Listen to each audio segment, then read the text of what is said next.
যারা সেনাবাহিনীতে চাকরি করে, যারা বিমান বাহিনীতে চাকরি করে, যারা নৌবাহিনীতে চাকরি করে, যারা বিজিবিতে চাকরি করে, এরা কিন্তু, আমি কথা বলবো না যে এরা অনেক টাকা বেতন পায়, কিন্তু যাই পাক না কেন তারা কিন্তু তাতেই সন্তুষ্ট। আর তারা কাজ করে কার জন্য? আপনার জন্য, আমার জন্য, দেশের জন্য।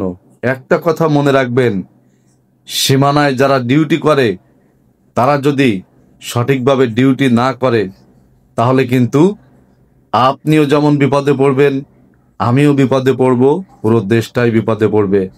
আপনি আমি নিশ্চিন্তে ঘুমাতে পারি তাদের কারণে।